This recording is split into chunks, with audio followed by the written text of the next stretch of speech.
phone. And please believe I'ma pick it up.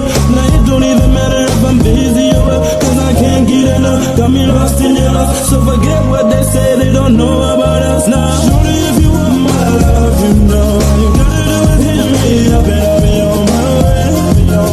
Girl, I'll be on my way. Hey. Teman-teman calon guru IPA di seluruh Nusantara, kita mulai dari hal yang paling dekat dengan kehidupan kita, yaitu energi. Saya biasanya membuka kelas dengan pertanyaan sederhana tapi nendang. Masih mau bergantung terus pada energi fosil?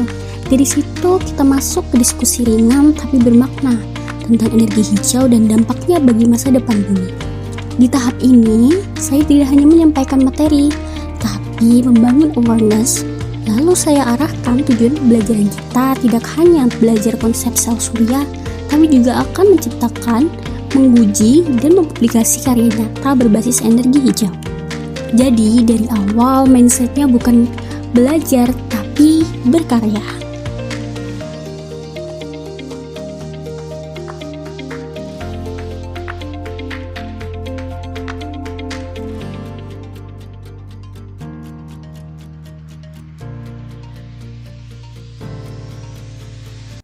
Sebagai dosen di era digital, saya tidak lagi jadi satu-satunya sumber ilmu. Saya buka akses seluas-luasnya, saya tampilkan berbagai sumber belajar, video, jurnal, simulasi, sampai platform digital yang relevan. Nah, di sini mahasiswa saya dorong untuk jadi explorer. Mereka cari referensi sendiri, membandingkan sumber, dan mulai menentukan tools yang akan dipakai.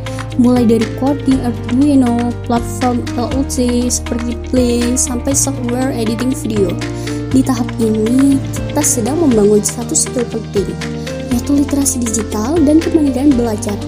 Karena guru masa depan tidak cukup hanya tahu, tapi harus bisa menemukan.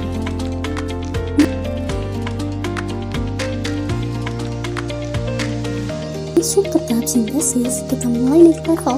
Bukan lagi sekedar kumpul informasi, tapi mengolah dan merancang.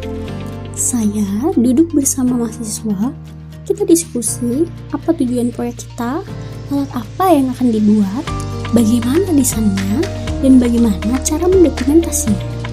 Mahasiswa mulai menyusun perencanaan proyek secara serius, dari desain alat fotovoltaik, alur kerja tim, sampai konsep konten yang akan dipublikasikan. Di sini saya berperan sebagai coach, bukan instruktur. Saya tidak memberi jawaban, tapi mengarahkan.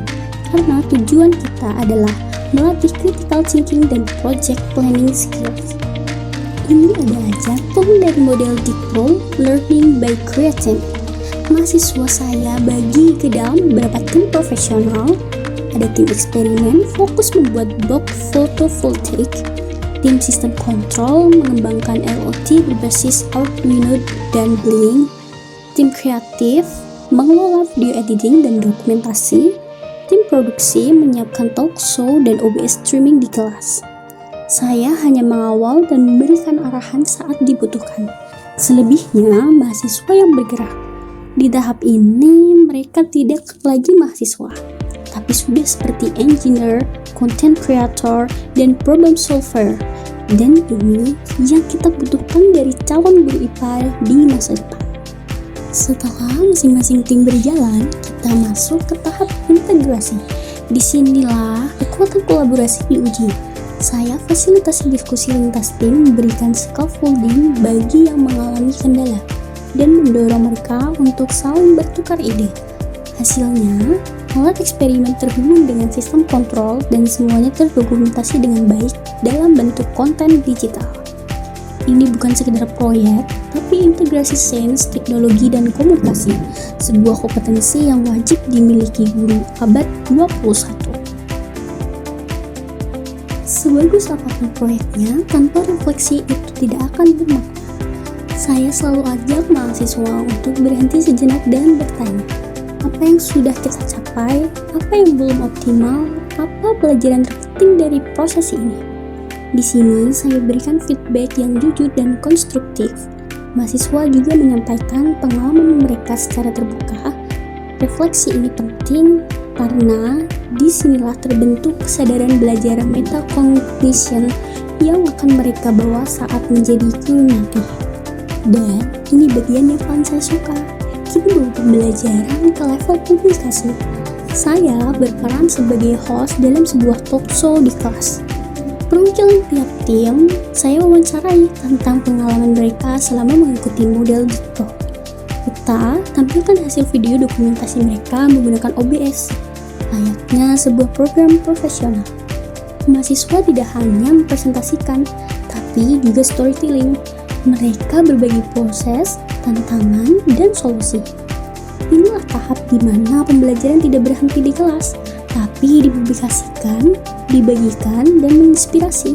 Karena sejatinya, guru hebat bukan hanya mengajar, tapi juga berkarya dan berdampak.